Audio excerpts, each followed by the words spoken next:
I've always cherished the quiet. It's one of the main reasons I moved into this apartment building. It's an old place, solid brick walls, thick floors. You rarely hear a peep from your neighbors. For the first 6 months, it was perfect. Just me, my books, and the city humming softly outside my window. I live on the second floor. The apartment above me, 3B, had been empty since I moved in. The landlord said the previous tenant, an elderly woman, had passed away, and her family was still sorting things out. So for 6 wonderful months, my ceiling was just a ceiling. Then, about 3 weeks ago, it started. It was late, maybe 2 in the morning. I was reading in bed when I heard it.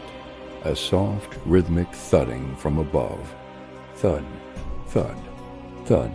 Someone was pacing. I frowned, a little annoyed. So someone finally moved into 3B. Great. I tried to ignore it, figuring they were just unpacking or restless on their first night. But the pacing didn't stop. It went on for what felt like hours, back and forth, from one end of the room directly above my bedroom to the other. Eventually, I drifted off to sleep, the sound a strange, unwelcome lullaby. The next night, it happened again. Same time, same rhythmic pacing. And the night after that, every single night, like clockwork. It was always just footsteps. No music, no voices, no sound of furniture being moved. Just the steady, relentless tread of feet on the floorboards above. My curiosity started to get the better of my annoyance. Who paces for hours on end in the middle of the night? I started to build a picture of my new neighbor in my head. Maybe an artist, a writer, someone who worked from home and kept odd hours wrestling with creative demons. After a week of this, I decided to be a good neighbor and introduce myself. Maybe I could gently mention the late-night walking. I bought a small potted plant, a friendly gesture, and went upstairs one Saturday afternoon. I knocked on the door of 3B. I waited. Knocked again, a little louder this time. Nothing. I pressed my ear against the cold wood. Silence. Not a single sound from within. I tried the doorknob. Locked, of course. I left the plant by the door with a little note. Welcome to the building. From your neighbor in 2B. That night, the pacing started again. Thud, thud. But this time, something was different. It sounded heavier. Slower, more deliberate, as if the person was carrying something, or perhaps dragging their feet with great effort. A chill trickled down my spine. The next morning, I went to check on the plant. It was still there, right where I left it. The note was untouched. This was getting weird. I hadn't seen anyone enter or leave 3B, no moving trucks, no new name on the mailbox.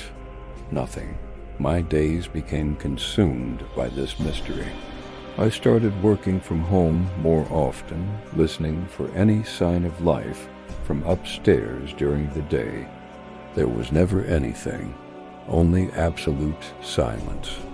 The apartment might as well have been a vacuum, but every night, without fail, the walking would begin. I started keeping a log. It always started between 2 and 2:30 in the morning. It always lasted for at least 3 hours, and the quality of the sound was changing. Some nights it was a slow, heavy drag.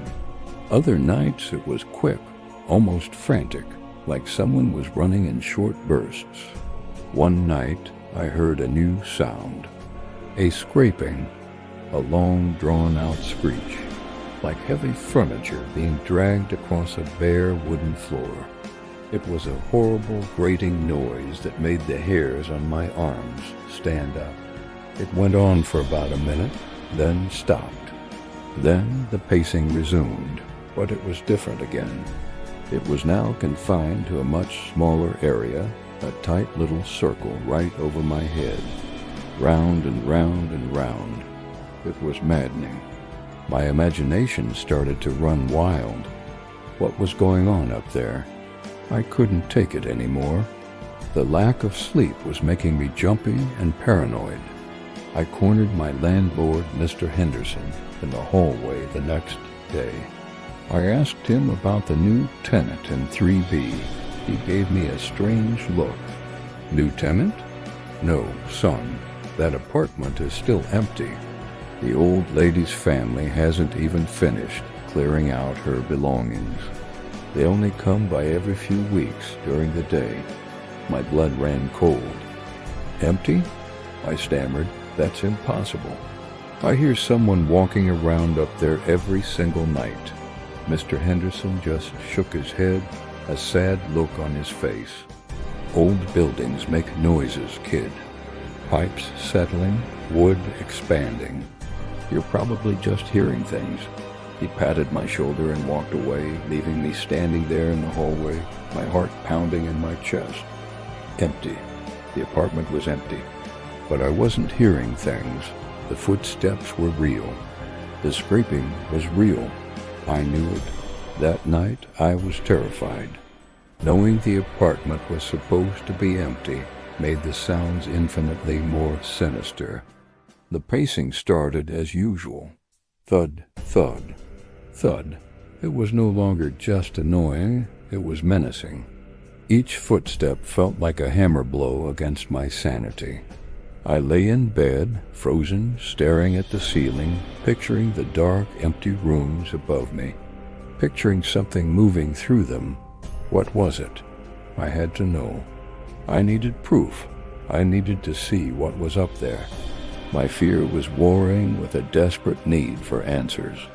Around 3 a.m, during a pause in the relentless pacing, I made a decision. I grabbed a flashlight and the heaviest wrench from my toolbox.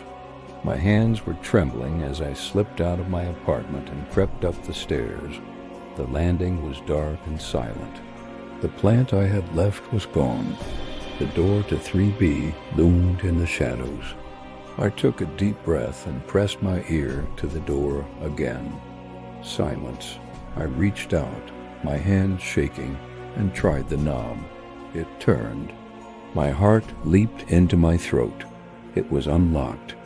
Someone had been here, or something was still inside. Against every instinct, screaming at me to run, I pushed the door open. It swung inward with a low groan, revealing a pitch-black interior. A musty smell like dust and decay washed over me. I flicked on my flashlight. The beam cut through the darkness, illuminating a living room filled with furniture covered in white sheets, like pale ghosts in the dark. Dust motes danced in the light. It looked exactly like you'd expect an apartment that had been vacant for months to look. Untouched, undisturbed. I stepped inside, my shoes silent on the dusty floorboards. I swept the light across the room. Nothing. I moved deeper into the apartment, my flashlight beam jumping from one shrouded piece of furniture to the next. I entered the room that would be directly above my bedroom. It was also filled with sheet-covered furniture, except for one area in the center. Here the floor was bare. The flashlight beam revealed something on the wood. Scratches. Deep gouges in the floorboards, forming a rough, jagged circle. My eyes followed the circle, and then I saw it. In the center of the scratched circle on the dusty floor were 2 footprints. Just 2, side by side, as if someone had been standing there, and they were fresh. The dust was disturbed, clearly outlining the shape of 2 bare feet. Suddenly, I heard a sound. A soft click. The front door. It had closed behind me. I spun around, my light wildly searching the darkness of the hallway. "Hello?" I called out, my voice a weak croak. No answer, and then I heard it. From the room I had just left, the room directly above my own bed. A slow, heavy footstep, thud, and another thud. I slowly turned, pointing my flashlight back towards the bedroom. The beam landed on the empty, scratched circle on the floor, and then from the darkest corner of the room, a floorboard creaked. My light darted towards the sound, and that's when I saw them. 2 feet, pale and dirty, slowly stepping out from behind a tall, sheet-covered wardrobe. The feet stopped, and I watched, paralyzed, as the white sheet covering the wardrobe began to move, as if something underneath it was slowly, very slowly, turning its head to look at me. I didn't stay to see what was under it, I just ran. I don't know if I'll ever be able to sleep in this building again.